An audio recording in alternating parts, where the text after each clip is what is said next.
Welcome, everybody. Today I have Emilia Nagy, who is on a mission to lead fierce visionaries into unapologetic, conscious love, divine service, and global impact by partnering powerfully with an amazing man and all men. She stands for the spiritual, political, and social and economic power of all women, supported fully by the men who love them. She helps women connect to their creativity by facilitating sacred space for deep inner vision, healing of wounds, injuries, dishonor, and claiming their sovereign creative power, and dating discerningly for true, loving partnership. Welcome, Emilia. I'm so glad that you're here today. Thank you, Kate. Thanks so much for having me. I'm so excited to be with you all today. Oh, I love this. I'd love for you to share a little bit about your story and how you came to be this goddess to help with love. Oh my goodness. Well, basically, it started from a total disaster. I say that the only reason why I'm a master is because I was a total disaster. I started dating like really, really, really dysfunctional people. I was dating dysfunctional people for a long time, and I didn't know what that was and why I kept doing it. And so it took me on a whole journey through rewriting and recreating my love blueprint. And then I met my amazing husband, and we've been together now almost 10 years. We have a 5-year-old daughter. Yeah. And he's totally my soulmate and my twin flame. And I'm so blessed. And I'm so, like, if I were to be honest with you, I would tell you 10 years ago, or maybe just before I met him, I kind of already had hope. But while I was in the dungeons of the distress of the distress of the dating drama, um, yeah, like I honestly at that point couldn't have thought back to here and been like, yeah, I'm gonna be here one day. I'm gonna have my soulmate. I'm gonna have the man that I really believe is like the awesomest. Like I think he's the awesomest. Like he's so cool. And it's like and I got to be with him. I got to be his wife. Like how blessed am I? But yeah, like it wasn't always this way. I mean, I was dating especially narcissist. I was dating a lot of what I call effeminate man. You may have heard them called Peter Pans. It's basically like men who they're not in their masculine energy. They're not in their masculine power. They're kind of like looking for a mommy. And I was a mommy. It was so great to be a mommy because when you're a mommy, you're in control and you're needed. And when you're needed and you're in control, you never have to be vulnerable and everything's on your terms. And it seems like it's the way to go. It seems like the safe way to have a relationship. But actually, where that ends up is in this disgusting place of like almost like feeling like incestuous. So it is definitely, I've definitely been through the ringer, but what I realized was in really one of my dysfunctional relationships, as we were going through the same cycle again and again, the withholding, the silent treatment, and all these emotionally manipulative and abusive tactics, I was like, wait a second, like if I stay here, I'm perpetuating war. Like I'm being part of it. Like I'm part of a war. This is a war right now. I'm in a war zone. And something clicked then because I was like, okay, this is how I grew up. This is very familiar, although it's not satisfying or fulfilling in any way. But the other thing that really clicked, and this is why I'm so passionate about this, was that I'm like, I know I'm an empath. I'm a healer. I was having these spiritual healing experiences. I was helping people basically not suicide themselves in the middle of the night. Like I would end up at somebody's house, like crazy stories, right? And so I knew in that moment, I was like, if I don't leave, I'm going to never be a force for good in the world. I will never be a force for peace. I will never be the healer that I know that I'm destined to be. I will never serve. I will just have 99.9% of my energy going to this constant like war and making sure like this relationship was okay. All my energy was going to get drained. I was going to keep propagating this shame inducing cycle, like constant shame. And so I decided then that I was going to do whatever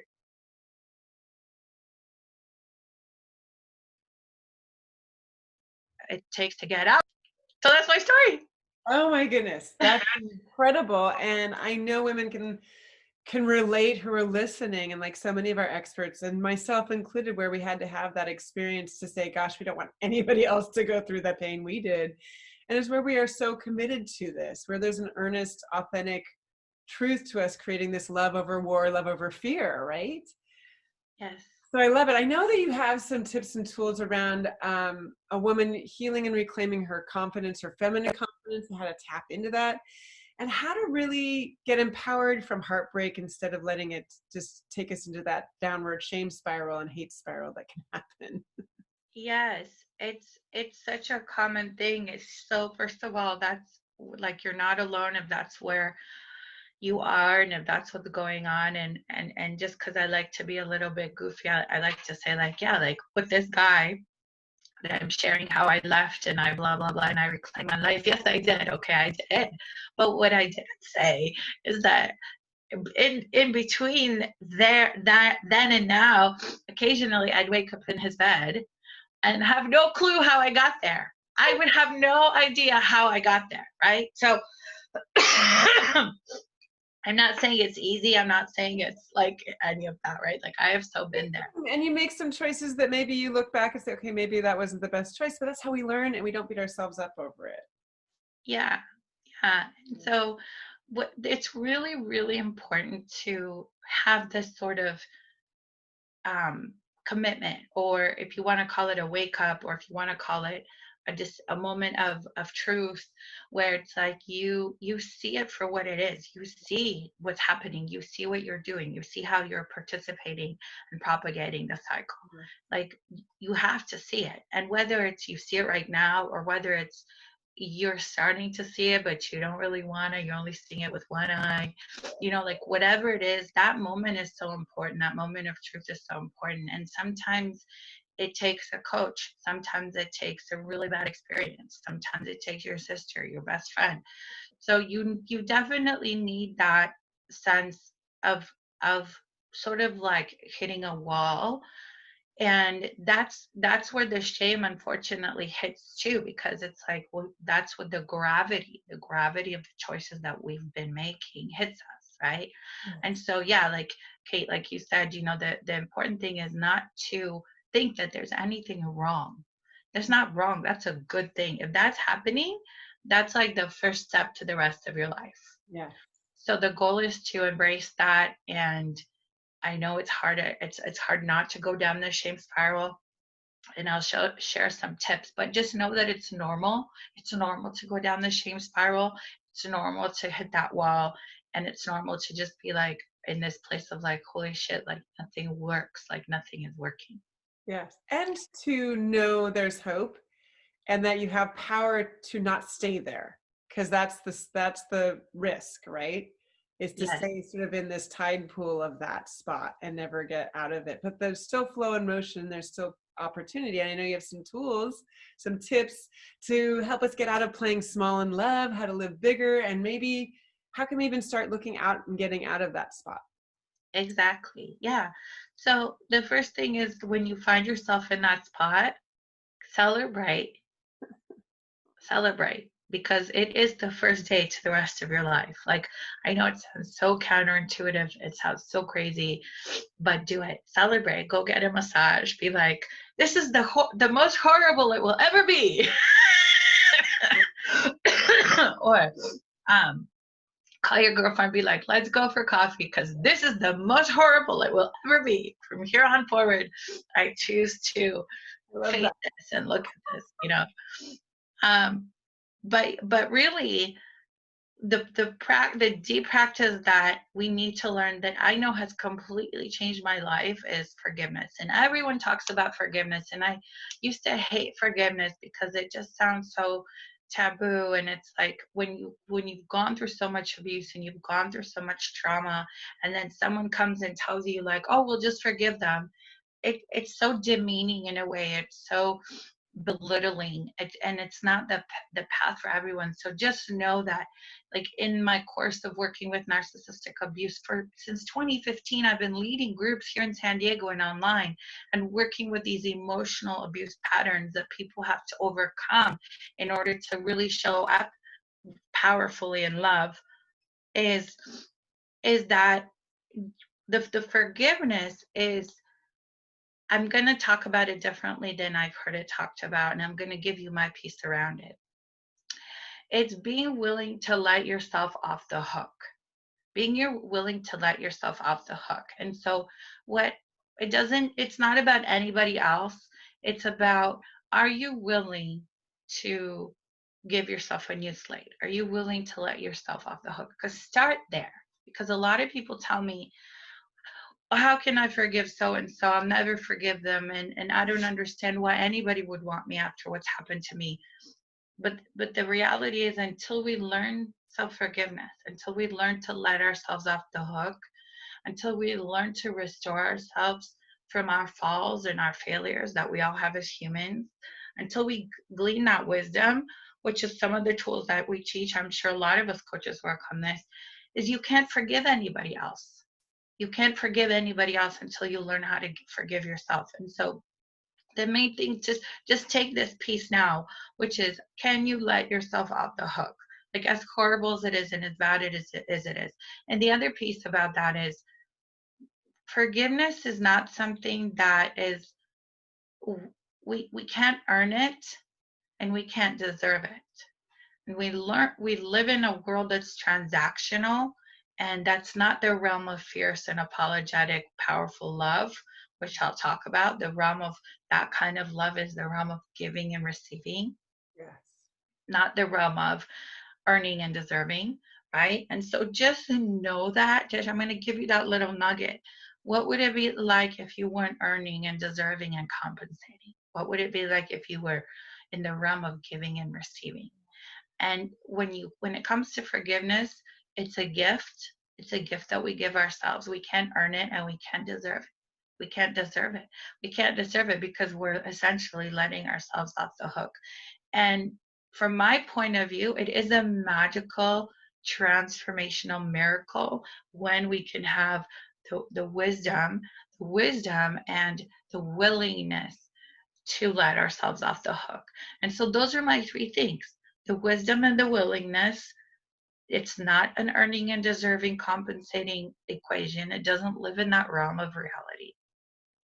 And then finally, being willing to let yourself off the hook while you celebrate the wall that you just hit. Can you do it? I know you fierce, badass women out there can do it.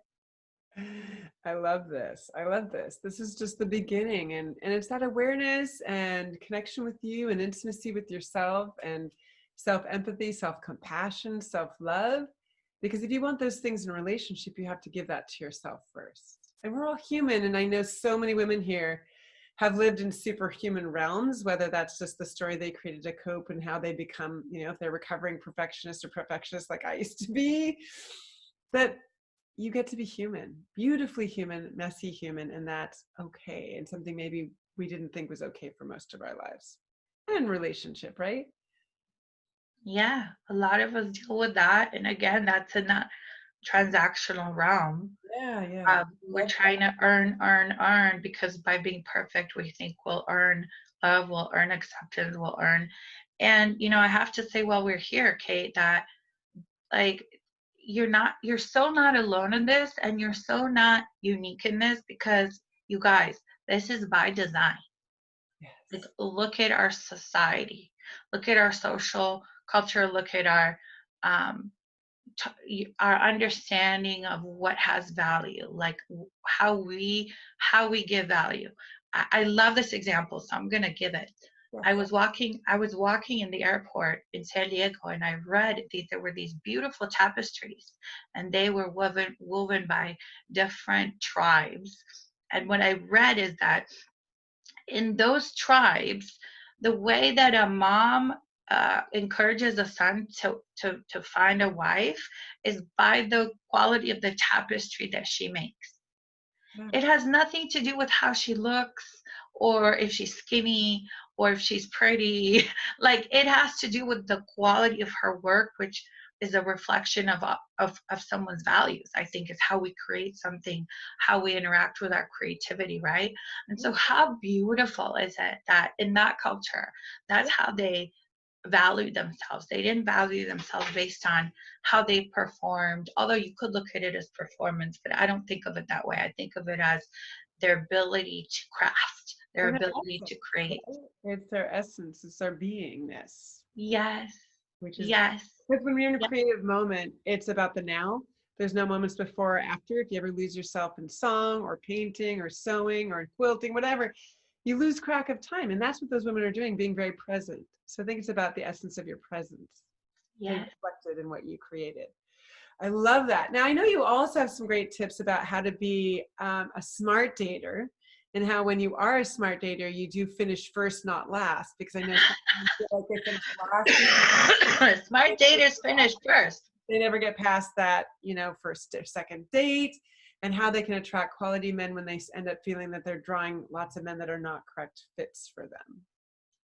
Yes. Well, I have to say it's counterintuitive, and there's just really tips and strategies that I can't lay them all out here. I don't think I'd have time, but I'm going to give as many as I can. So the first thing is, I see this all the time with creative, empathic, powerhouse, visionary, spiritual women. Okay. We are out there giving. Like, we're healers, we're creators, we're authors, we're writers. We've got some powerful missions and jujus, right? And so many of us crave to get to be the feminine energy. We crave to get to be cared for. We crave to feel protected. Yes. And yet the way that we date, the way that we show up in the dating world is completely opposite to that. Because we try to be nice. Where it's like I had one client recently be like, oh yeah, I met him at the beach. We went for a walk, and I gave him a sound healing, and I gave him this, and I did this, and I was like, oh no, do not show up with the lasagna. Like receive, right? Because then we show up that way, and that becomes the energy. They become the receiving energy. So either you're going to attract an effeminate Peter Pan person, right? If you date that way, or you're going to repel the healthy masculine men, right? Or you're just going to go back into your same cycle. And so the key really is like, understand that there's practical things you have to do, and they're very hard. They're very hard. Restrain yourself, right? Yes, you must restrain yourself from healing him and making him feel better, and all these things. Like, so many of my clients and students and friends even do this. Like, just we go all out, we bring our heart, and it's like, there's nothing wrong with that. You're beautiful, that's amazing. And what it does is it warps the polarity, it warps the energy, it warps the giving and receiving dance, if you will, or dynamic that is life-giving. It's life-giving to a couple. Like, it's life-giving long-term into your relationship, to have that polarity, to have that female-male dance that literally nourishes us, nourishes our souls, nourishes our bodies, it creates life, it creates babies, right? So we want to have that. We want to have that energy and polarity of restoration and power and co-creativity in our relationships. And so how do we do that? Is the first thing is, girl, you have got to show up receiving. So what I talk about that is, I'm just going to give you some tips. I have the Leanback Dance. The Leanback Dance goes like this: lean back, lean back, lean back, lean back, lean back, right? I know it's goofy, but you want to just lean back and let this man, who is, if he's a masculine man, it's gonna nurture both of you for him to be giving the energy and for you to be doing the receiving. It's gonna deeply nurture both of you if he's a masculine man. If he's not a masculine man, he's gonna want to be the receiving end, either if he's an unhealthy man or if he's an effeminate man. And there's, we're not masculine or feminine necessarily based on our gender, but that is not going to be healing for you unless you're a masculine woman. And so primarily here I'm talking about feminine women. I'm talking about feminine powerhouse healer spiritual women that are like, we're all the good guys. We're all the good guys, right? So that's the main thing, is remember that there has to be polarity. There has to be a flow of energy. And if both people are showing up with a penis, as in both people want to give and penetrate and provide and show their gifts and share how great they are, then you're going to end up going like this, and there's going to be no flow. Or like if you two magnets, right? They repel. Repel. Or if you have, two people that both want to receive and want to lean back and want to be in that space, nothing happens. Then that's unfulfilling either. Yeah. That's unfulfilling also. So my tip is lean back and really reach into, you're going to have to hold back. Like, you are going to have to hold back. Adopt nature, which is patience, which a lot of women, when we want to control, it's because we want that assurance. We want to know. And like a 2 to 3 month timeline is like not enough time for you to really know and have him show up and show if he's trustworthy or not by his consistency. There's just an old story that's trying to rush something because you didn't get something in the past. So like we get to look at that instead of rushing the reality of now that might get you into a trap of a relationship and commitment that is with somebody that's not worthy because you didn't give it time for him to really show up regularly with you and over time. And you end up repeating patterns and having the same kind of relationship from your history that feels familiar, but is actually doing no service to you. Exactly. So it sounds like this whole lean back and being aware of receiving is part of that creating sacred partnership and how you want to create from there. But what else is there about that where we can, another tool that really helps satisfy creating that? Is there something else you can share with us? Yes, and this is a really simple one that I love. I tell all my girls is when you're dating, so often I hear women say, well, he doesn't intellectually inspire me.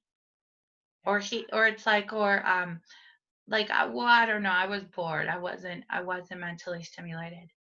And it's like, yo, like you're not doing a dissertation together. Like, you're not going to be doing your PhDs. Like, he's not going to be your lab partner. Yes. You're looking for a whole other quality of relationship than a buddy, than a debate partner.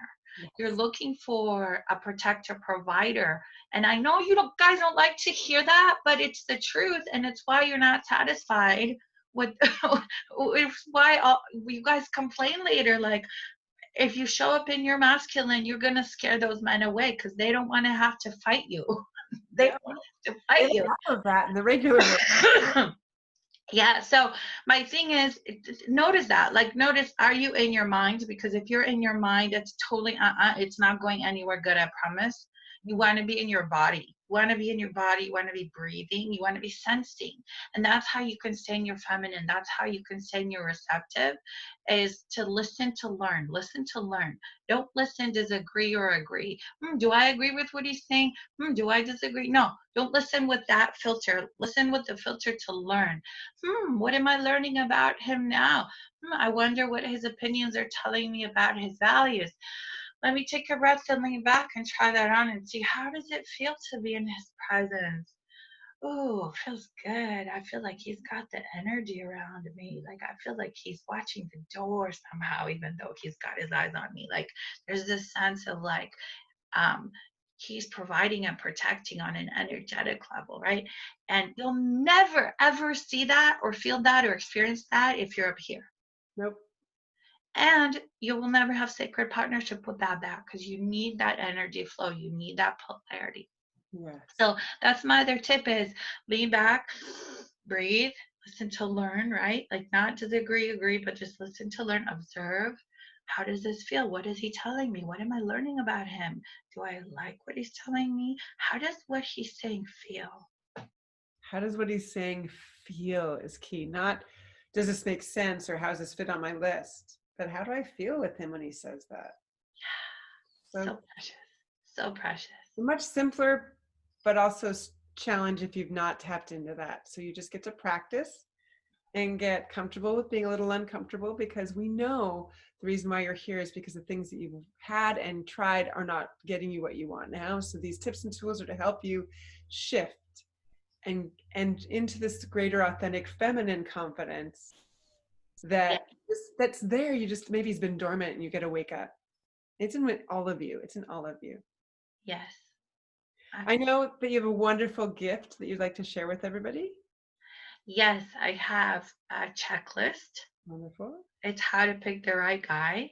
So Ah, some of these dating tips that I just gave, and 7 more good. about what to look for, how to show up on a date, how to do online dating, what to say, what to write, to back and forth as you're doing the messaging, to quickly sort out men who are not in their masculine, who are not going to show up, or men who are not invested in the dating, like men who, let's say, are maybe playing around, or they never want to meet you, they just want to text. Like you don't want to date that way, because then you'll just waste your energy and time and it will become draining for you. So this is a way to stay out of that mud puddle and just stay into chop, like what's effective. Does he stay up? Not no. Does he step up? No. Okay, next. Yeah. Right. So that's the dating tips I have on the how to pick the right guy. I love it. Oh my gosh, this has been so much fun. Thank you for all of your wisdom, your tips, your greater depth of wisdom about how our way of being can shift, as well as the practical tools that we can put into practice right now to help us get that amazing guy, attract him, and also just help us be in our different way of being that is easier, more grounded, more beautiful than what we maybe have lived so far in our lives. That this is a side of us that's dying to come out, this feminine, grounded confidence and beauty that Yeah. men fall for, and is easier than maybe you've thought. Yes, and thank you so much, Kate, for putting this on and for giving this incredible, valuable gift to women who are seeking, doing this summit and organizing everything. I know it's a lot of work, and thank you for standing for that and for love and partnership. And I just love you and every single woman out there that is on this path. And even those of you that are not, I love you too. I love everybody. I'm just so excited for this work and what we're stepping into now in 2020 as women, and Yeah. what's possible for us. Like Yeah. sacred partnership really is possible, that we can do it now. We have what we didn't have years ago, right? Like so many things have shifted for us. So let's get on that bull and ride it. And thank you, Kate, for being an example of that. Thank you. You too.